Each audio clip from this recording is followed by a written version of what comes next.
राम कृष्ण हरी.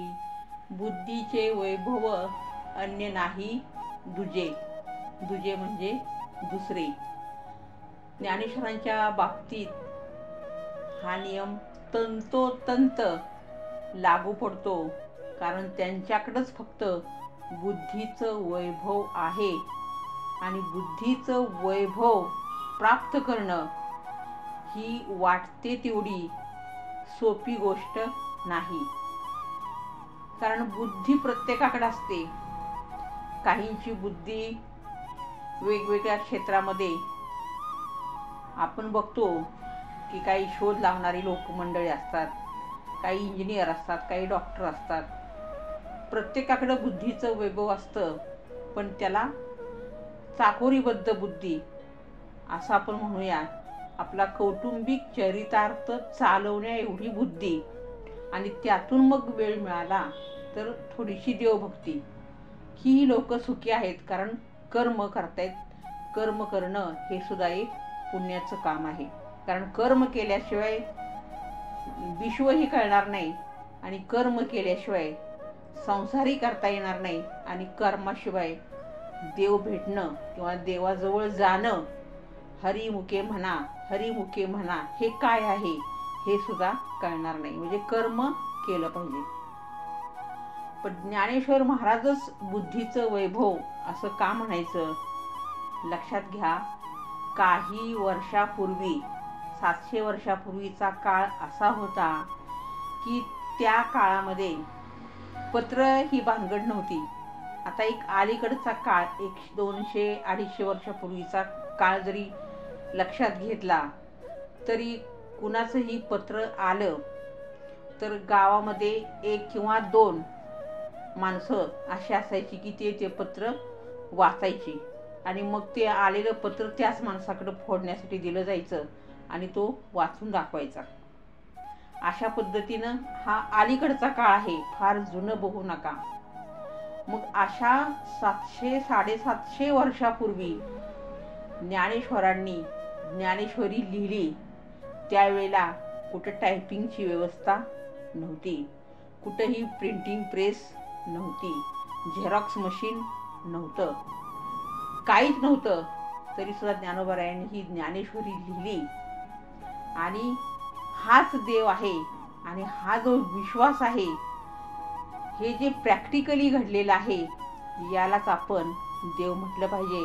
आणि आता तरी कुठंतरी विश्वास ठेवला पाहिजे, याशिवाय गत्यंतर नाही. तुकोबांच्या बाबतीत पण तेच घडलेलं आहे. 101 अभंग लिहिले तुकाराम महाराजांनी. स्टोअर करण्याची काही जागा नव्हती.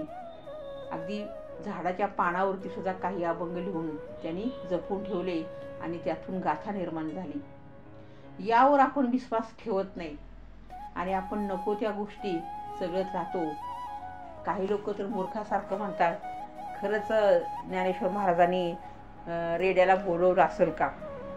आता असा म्हणणारा जो रेडा आहे त्याला जर तो रेड्याने म्हणलेला वेद वहीवर लिहून दाखवला आणि म्हण असं म्हटलं तरी त्या रेड्याला तो वेद म्हणता येणार नाही.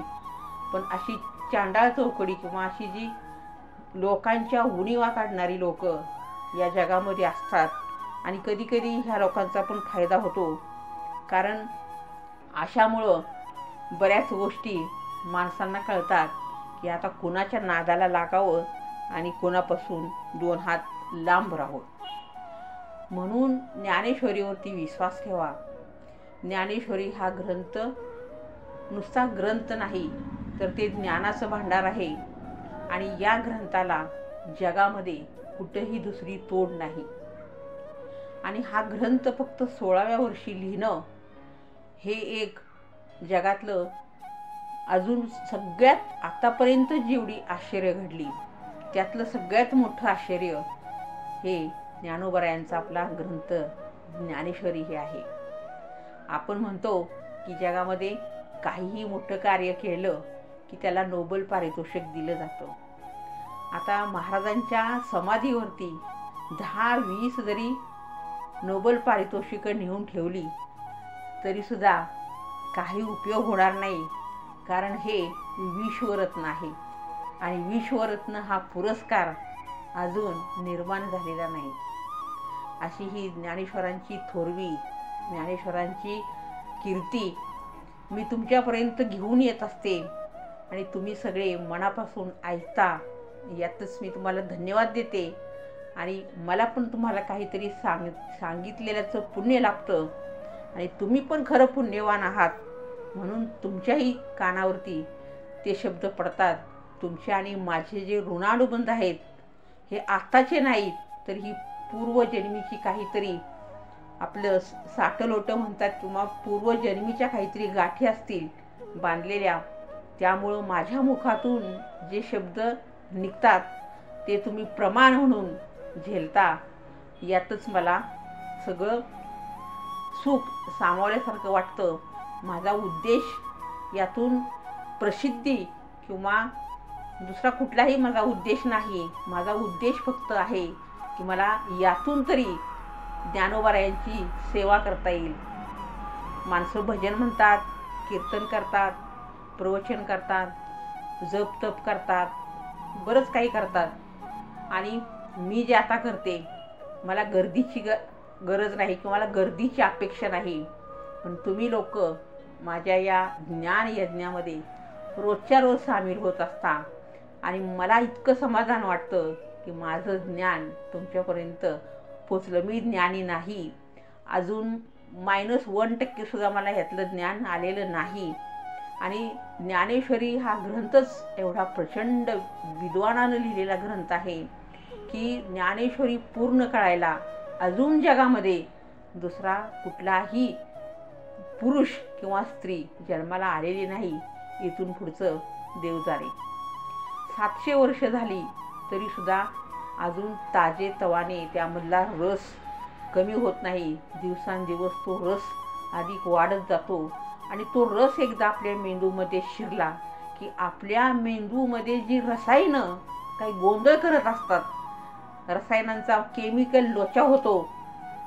शास्त्रीय भाषेत सांगायचं झालं तर तो केमिकल लोचा, त्याचा गुंता सोडवण्याचं काम ही आपली ज्ञानेश्वरी करत असते.